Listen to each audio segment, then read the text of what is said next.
What's up, agents, and welcome back to another Division video where we're going to try it out. I've done a review. I don't necessarily think it's the greatest thing known to man. The Provocator chess piece that you get from doing the brand new Manhunt mission. You are 100% guaranteed it if you complete it on Master. Every other difficulty has a slightly lower percentage, but you can spam it and you can still get it. I've done Master 4 times now, and I've only got it the once from the guaranteed one, so yeah, still not a high drop rate nonetheless afterwards. But here we are, a Dark Winter build that is got a perfect killer on. I could put the Ouroboros on, I suppose, but I'm going to go with the Dark Winter. The reason I'm going to go with the Dark Winter is that it has a damage talent on, and because I've not got any damage talent now on my chess piece, I kind of think I've got to keep up some damage somewhere. 55 crit chance, 151% critical hit damage. We will keep the modifiers off for this. And yeah, I'll go through the build afterwards, but there's nothing terribly weird about it. The only thing maybe a little bit weird is I am using Unstoppable Force, because I think Vigilance is, you know, with this kind of build, definitely a bit of a waste in that slot. Now the question is, now can I run Lincoln Memorial on Heroic? Of course I can. I can already tell you that I can. Is it going to feel any comfortable than it normally does? That's what we're going to find out, because is this really needed on Heroic? It's absolutely not, and that's really what kind of puts me off, because I could just put in the, you know, a Palisade piece that is going to give me some armor on kill and still have a damage talent, you know, like Obliterate in its place. So the question is, am I really going to miss Obliterate, or am I really going to feel, you know, much more tanky? So far, I've taken one to the chest then from a shotgunner.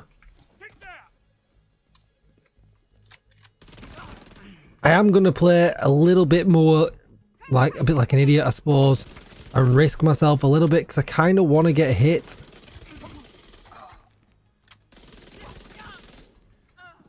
I haven't got the Liquid Engineer on. Usually I would put the Liquid Engineer on because I want all of that bonus armor, and I kind of feel like I can't do that by losing out on, you know, a talent on the chest piece. So I am going to be reliant on its damage reduction, and I am going to be reliant on taking a damage talent on the chest. If you're wondering why I've done things in a weird way, you know, Bloodsucker is pretty much my good go-to.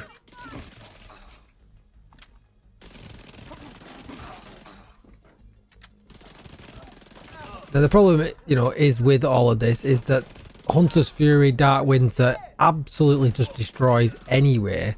It has a whole bunch of survivability. Do I feel as comfortable as I would do if I had an absolute ton of bonus armor? I actually don't. So it's not filling me with that extra bit of confidence you would kind of hope to get, you know, like you do when you're seeing all blue. You know you're not even close to dying.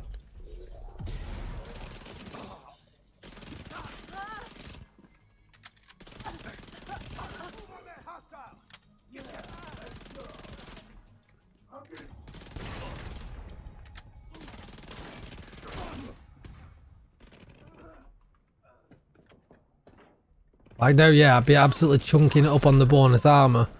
I definitely wouldn't be running around in the red. Yeah, I'm definitely not as free and easy as what I would be just running Bloodsucker and, you know, Obliterate. Now, could I spec even more into it? I mean, I could do, but who wants to lose damage for absolutely no reason? You know, whatsoever, right?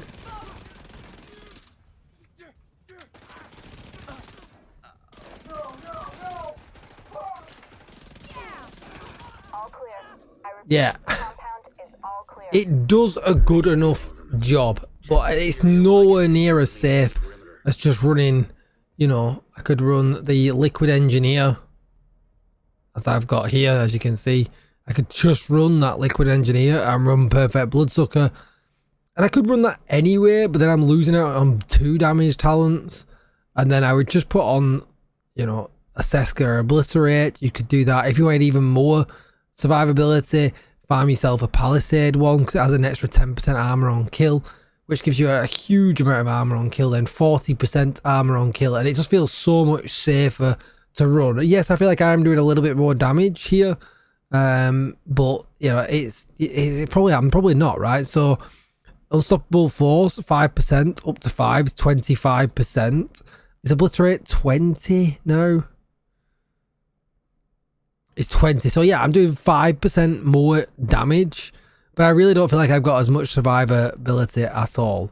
You know, so this was with the Dark Winter, damage target out to cover with Perfect Killer on the mask, crit damage all around on the gloves, crit damage on the knees, crit damage on the holster, crit damage. The backpack was weapon damage, crit chance, crit damage with unstoppable force.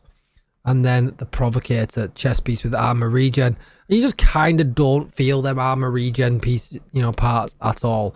If I really, you know, and this is what I've said in the other video, if I really wanted to give myself, you know, this kind of damage resistance, I would just put the normal build on with the, you know, Seska group, or, you know, obliterate and bloodsucker. And then just throw in some protection from elite mods. Throw in 2 protection from elite mods, and you're in this for, you know, sacrifice a little bit of crit damage, and you're in a much better place. It is unfortunately falling short in this kind of build. There are some other things on where I want to test it, but if you wanted to look at the stats, 55, 151. Yeah, but unfortunately, it's underwhelming. I was really hoping with it being an exotic chest, we would have something outstanding. We don't really have anything in the chest area that is really good. When it comes to backpacks, Memento has a good place, Ninja Bike has a good place, but when it comes to chests, yeah, we've not quite hit the mark where I would like the division to be anyway when it comes to an exotic chest piece. Maybe if they make some changes to it in the future, because it is a little bit underwhelming, and obviously they might take some feedback and they might give it a bit of a buff, but I still would find it hard to use unless that's something, you know, a much bigger buff than what we've got here, and then it endangers, I guess, other aspects of the game, because what we do need to check out is this damage resistant above and beyond the cap from protection from elites? I don't know. I'm probably going to test it a little bit later on. Anyway, that's going to be it for the video. Don't forget to like, share, comment and subscribe. Let me know what you think in the comments, and I will see you in the next one. Bye bye.